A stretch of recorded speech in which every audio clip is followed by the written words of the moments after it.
Good morning. It's Wellness Wednesday. It's Laura here, menopausal mum, proving you can thrive rather than just survive. Look at my hair today, it's gone crazy.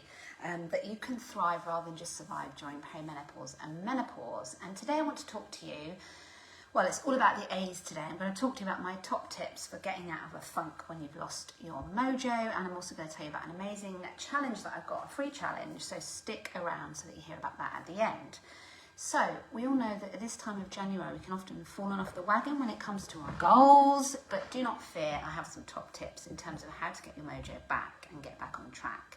So I've actually created my own little model, can you believe it or not, and I'm going to take you through it. So, it's normal in life, so the first big one is, so I'm going to talk to you about all the different A's in terms of how to get back on track. So the number one thing that I've had to work with is acceptance. So the law of polarity, I don't know if you've ever heard this law, but basically yin and yang, opposites, you can't have pain without pleasure, that kind of mode of thinking. And we all know that the Buddha says, in terms of enlightenment, it's very much detachment from outcomes and accepting that what will be, progress over perfection. So that's my first thing. So when you are feeling in a funk, part of it is just releasing the fact and accepting the what is.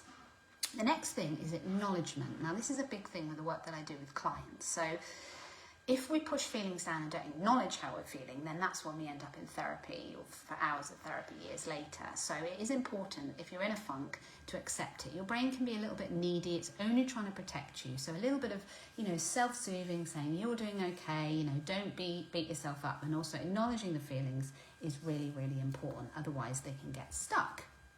The third thing is activation. So you've accepted that you're in a bit of a funk. You've acknowledged you're in a bit of a funk. The next thing is to try and move that energy. Excuse me, cough, cough, cough. Move that energy out of your system. So what you want to do is you might want to shake it out. You might want to do a bit of movement. Whatever it is, take one small step forwards.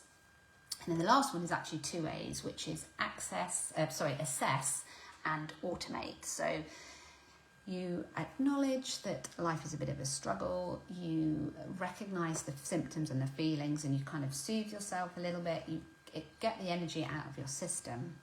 And then there's a good period to learn from and assess. So have a look at some of the areas where you're falling down and why you're getting into a bit of a funk, and then try to look at things you can put in place and automate.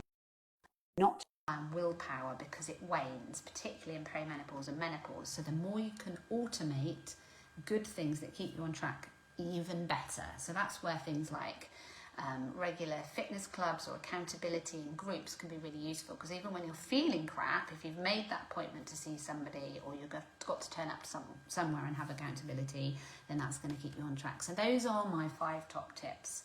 So when you're in a funk, accept that life has its highs and lows. Make sure that you acknowledge your feelings.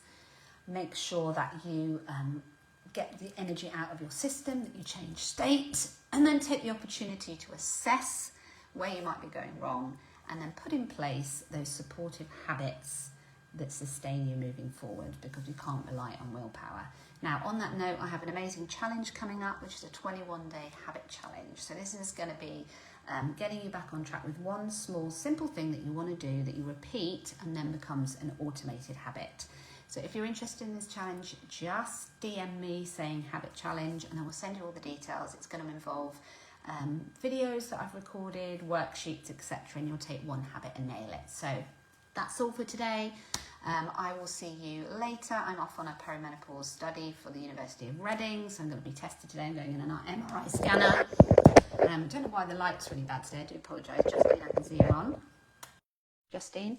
So I'm going on a perimenopause study today, so that's very exciting, and I will tell you about those results soon. But for now, there's how to get out of a funk. You've got my little top tips, and I will also send a little slide just to remind you following this. But that's all for now. Next week we've got Sarah Bromham on, who's going to be talking to us about cyclical living. She's also my guest speaker for my first ever networking meeting, which is taking place on the 6th of March. So make sure that you come along and support me. And she's going to be talking there all about how to live in line with nature's cycles when you're in business and outside. All right, so I'll see you soon. Bye.